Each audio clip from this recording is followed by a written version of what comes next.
Scanlines. This is a topic that I was pondering about for quite some time now. And I was born in the era of the 80s and playing the 90s, so I have a nostalgic connection to both the arcades and of course home console gaming, Trinitron TVs, Scanline, or better to say gap between the Scanlines, but from now on I'm just going to refer to it as Scanlines because that's what everybody. So I'm among those who kind of pondered about this fetishization of Scanline. It's a phenomenon, I'm telling you. I mean, I feel it in the community when I'm actually just browsing and reading what everybody is saying. Posters like, why I can't see Scanline and I have thicker Scanlines than you. So the more I read about it, the more I understand that this kind of represents a complex intersection of technical necessity, also probably aesthetic philosophy and psychological learning, and maybe socio-economic signaling. Actually, not maybe, for sure. Now, there are lots of things happening behind the scene, but I want to talk about things that I experience, and I share first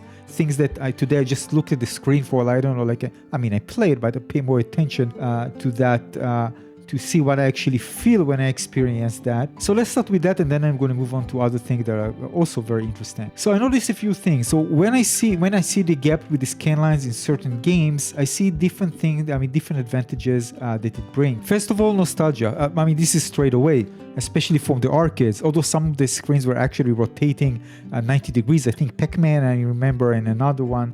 I don't remember right now, the memories, but memories from the arcades, especially from the arcades, but also for a big TV that we had. It was a Sony Trinitron TV in the living room. So it connects. There's a wiring that connects me to the memories because I was gaming in the early 80s and of course and early 90s a lot. And also the arcade cabinet didn't use cheap consumer tube. They actually were special industrial monitors for some brands like Gardner and Now and others.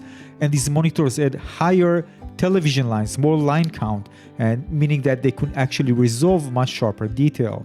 Now also because the electron beam was more focused and precise, by the way, like PVM, what you see here, a Sony Trinitron PVM, it didn't bleed as much into the empty spaces.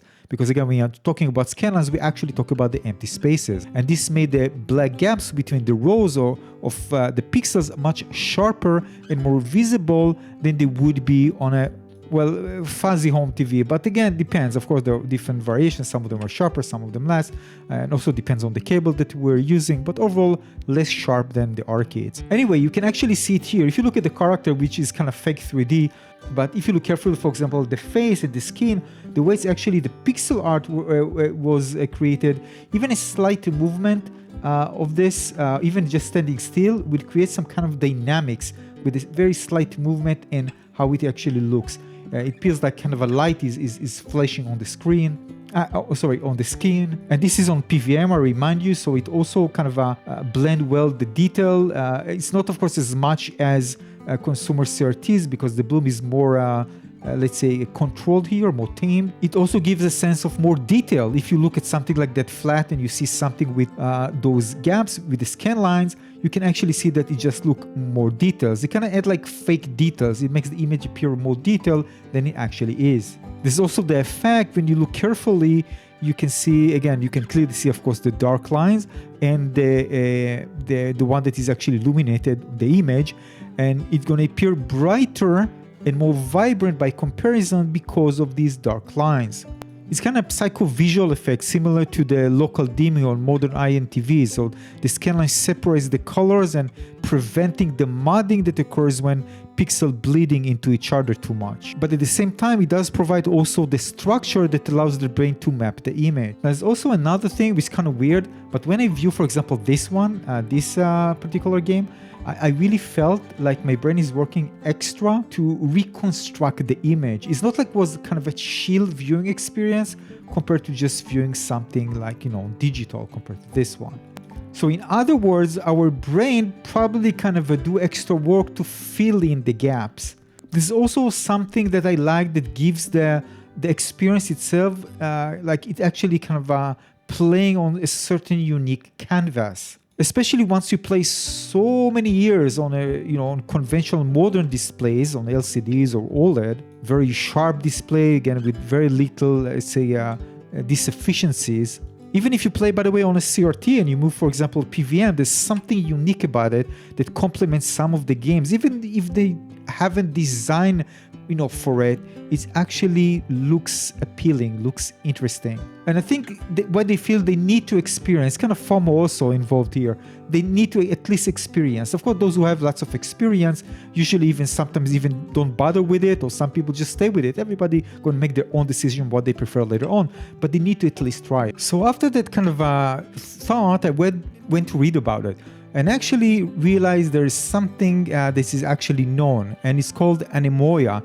It's a Greek word for basically defining a time, a nostalgia for a time one has never known. So basically it's a kind of fascinating recent development in the adaptation of Scanlines by Gen Z and Gen Alpha gamers who never owned a CRT. So for those younger players, the Scanline is not a memory trigger, but an aesthetic signifier of retroness. So it represents a vibe, a romanticized version of the late 20th century, perceived as a simpler, more soulful time before the always online and all the microtransaction heavy reality of modern gaming. Think about it, I don't know, like a cloth that you are wearing or something else that you do in order to connect to that past time that you haven't lived in, whether it's the 50s, 60s, 40s, 20s. So the Scanlines here kind of serve a function similar to the film look filter on Instagram or a crackle on lo-fi hip-hop tracks. It signifies warmth and humanity in a digital landscape that feels cold and algorithmic. It's a rebellion against the clinical perfections of 4K. Aside from that, the CRT and also Scanlines represent a timeline of technology that was abandoned. So the transition to LCDs in the mid-2000s was a step backward in many metrics, including, by the way, motion clarity, black levels, viewing angles, although it made some kind of a comeback for sure with the OLED, viewing angles. So we all know that, of course. And I actually felt that big time when I first got my LCD. I didn't like the LCD. It was 15-inch, I think, back then. But everybody moved towards that. So, I just wanted to have one, and this was the thing. And actually didn't buy one. My girlfriend bought it for me back then. Now, I mentioned before that CRT filters that many people use, some is alternative, and they have, of course, many advantages, and they're mimicking this like in such a good way that many people even don't bother with just getting CRTs. And also many developers are actually bringing it back, not just because they're trying to copy an old screen. They use that look to make the game some games feel sad, lonely, and like something from a forgotten time.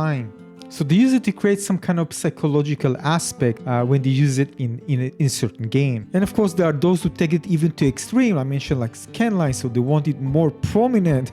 So you're gonna find that there's a tendency to view the past as sacred or holy, and also within the community, this manifests in the treatment of golden era hardware. So, for example, a Sony BVM screens professional display. We have relatively very thick Scanlines gaps. It's not just a tool, it's a relic. And also in the relics, there are, different, it's like Pokemon cards, there are rarer ones, harder to get one, again, because they're not manufactured anymore. And there are the molders that if you get them, you're like on the top of the food chain. Now, the appreciation of Scanlines has evolved into a rigid social hierarchy. And then you understand why people are kind of competing with each other with who owns the most pure signal, or how you can achieve the pure signal. And I actually pondered about that. I thought about why people are always like how sharp it is and try to get the sharpest.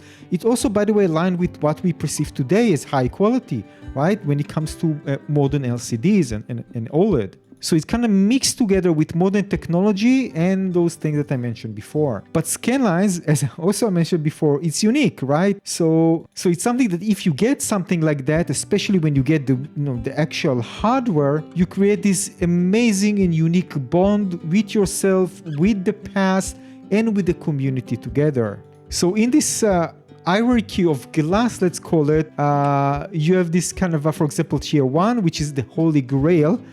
In that aspect, specific in this context, is the for example, connection type is the RGB and component, or RGB SCART, for example, in terms of the connector. Monitor type will be BVM, PVM, especially the Trinitron ones. So if you have that, you have this kind of elite status. And this is what you're going to see like by some of the community, they will refer to like the true experience, the end game setup. And of course, you need deep pockets and sometimes even technical knowledge to know how to make the best out of it, or what at least people perceive as best in this community. And in tier 2, you might have as video, for example, all right? And when it comes to display, consumer, Trinitron. Now with that, you're not gonna get an elite status, you're gonna get respected. Now, if you go down, you're gonna find things like, for example, RF connection and upscaler, HDMI upscaler for those who are playing on OLED and 4K. They're accepted, but they're not really that respected. Many people will tell you that you just lack, it just lacks the soul of the tube, and often criticize things like lag or fake Scanlines. So now you can understand why, for example, these professional video monitors, the PVMs, that were originally designed, by the way, for medical imaging or TV studios, are now kind of the pinnacle of retro gaming displays. Not for everybody, of course. There are camps here as well. And there are some even funny things, like there's this Tolly lamp in all the PVMs have this kind of, if you look, kind of white thing at the top, at the bezel. This is basically for a light that indicates on-air status in the studio. Now in domestic setups, enthusiasts often wire these to light up during gameplay. So it serves basically no functional purpose for gaming, but it's purely a totem of professional status. Aside from that, there's the color that, this kind of industrial aesthetic. It has kind of a beige type of color. So it's not something like just black or, so it's also a signal. So it signals the owner, this is not just for playing games. They're actually engaged in preservation or analysis, and it elevates the hobby from a pastime to a serious discipline. Now, social media also popularize it like crazy. It happens so fast. So you get this really, and I mentioned earlier, this extreme macro close-up of the phosphors, and these images, by the way, are often misleading. They show a level of detail invisible sometimes to the naked eye, like very, very close macro shots. I also do this as well, but again, I talk about it in an educational way. However, this set like an impossible standard for sharpness that also drives newcomers to feel their equipment is basically inadequate. And many people see the images on Reddit and social media, and they just rush to Facebook Market just to find one. And if you don't live in a market where actually it's accessible, oh my God, you're in a very bad lot. Importing this display, unless you know what you're doing, it's pretty risky. It can easily break. And also all of that help just increase the pricing significantly. Some people just want to get rid of those TVs, and even those professional ones. Just get it.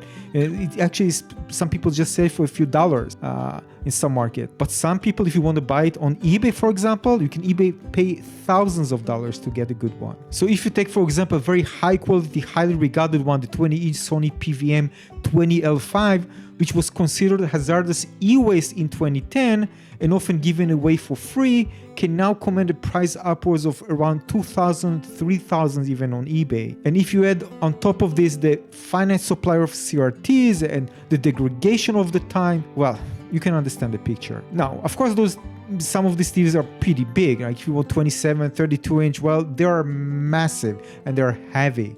Now, this is important. So this complexity of achieving the perfect scan lines also leads to gear acquisition syndrome. So the act of researching, hunting, buying, calibrating equipment replaces the act of playing video games. Sound familiar? So there are many people who just from that point on who got into it are spending more time just hunting for equipment and everything around it than actually playing games. In other ways, the setup becomes the game. So for analytically minded demographic, often by the way engineers or IT professional, the technical challenge of routing RGB signal through a specific switch to a specific monitor is more rewarding than finishing a certain classic game. So the Scanline is the trophy at the end of this technical quest. And there was one person who mentioned that when he started it, and he had I think 30 or 40 at home CRTs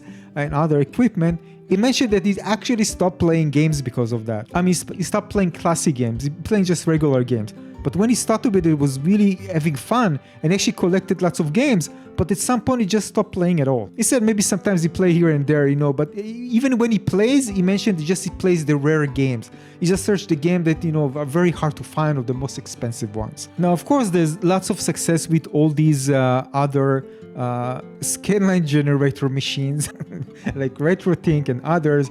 That also, again, there are video upscalers, but also have lots of sophisticated software and algorithms to mimic the CRT look. But the presence of this filter suggests that the Scanline has become a permanent feature in the visual language of video games. Much like, by the way, Filgram in cinema or the vinyl crackle in audio production. It's no longer a technical byproduct. It's a stylistic choice that signifies seriousness, retro authenticity, and mood, as I also explained. And it's fascinating to watch. I wasn't in all that. Just start reading and getting into it, but I was just blown away. So the Scanline fetish actually mutated from a preservationist movement into a remaster movement. So gamers don't want, some of them, of course, not all of them, they don't want the real 1990s experience, which was muddy and flicker and all this messy thing. At least how they see it. They want an idealized version of it. So sharp, vibrant, and geometrically perfect, which is something you can measure, you can benchmark. But are you going to benchmark and the ugliness or perceived ugliness and all these imperfections? How are you going to find something that is better than the other? You can. There's so much in between. There's so much gray area there. But color accuracy, sharpness, many of this in geometry, this is something you can say, wow, this is just perfect. Then people can compete. Then they can actually show off. And, well, you understand. So in general, and of course, there are so many other things we can talk about here, but in general, you can see that the fetish of Scanlines in the retro gaming community is kind of multifaceted phenomenon. It cannot be reduced to a simple nostalgia, for sure. So even if you say to a certain person, like, this is not how the developers design games to play back in the days, it doesn't really matter at all. And I can tell you from my own experience that for me, again, I which I'm not in quotation suffer from this. Definitely not to a point where I stop playing games. Don't tell me in the comment section, just wait. That there are games that I enjoy playing better on the PVM, regardless if those games were designed to be played on this or not. They actually weren't designed. I know for sure, but I still enjoy playing them like that. Sometimes it's not even just per game, it's even per scene in a certain game. So the Scanline is literally just a gap. A space of nothingness between lines of light. Yet into this gap, the community has poured its memories, its identity, and its desire for a tactile connection to the digital world. But I think many of you will agree that, again, in this area of 8K hyper-realism visuals in games, this reminds us that the game is not just software code, but the physical experience of light, glass, and electricity. And by the way, the more I actually learn how it actually operates, the more I actually collect to the imperfection than the perfection. The organic, the way the canvas was designed to be work in tandem with the software is just something that you learn to fully appreciate, and you actually at this point you care even less about the other thing that we talked about here. And then just all you do is not perfect things. You just find the one piece of the puzzle that connect to another piece of the puzzle. Again, this is the hardware and the software because they were separated. It's not a handheld device or something that's built in games. It's two different things, but they were designed to work together to create something really unique and magical and special. Because you connected to the same developers who developed these games back in the days for more or less something that you're actually using now to play the game. It's like you brought, for example, the canvas to the code, and the code just shows you love because you just brought it what it was designed to work with. This is why, by the way, for me it's special. But on top of that, there are other things that are related to, other things. For example, for me, when I use a composite cable with my Sony Trinitron TV, I just couldn't. It was eye fatiguing. I just couldn't bear it. I enjoy playing in smaller displays rather than smaller CRTs rather than big ones. The same that when I got the smaller one, I actually enjoyed compared to gaming with classic games on my PC with the shaders on a bigger display, but then 23-inch, 27, 55. So that's it. Really interesting reading and writing and observation myself. I spent a lot of time in front of my PVM to try to feel it, to understand it, to connect with it. It's a really fascinating thing, to be honest with you. And just something, I know it's long, but I just wanted to share it. Thanks for hearing and thanks for watching. Cheers.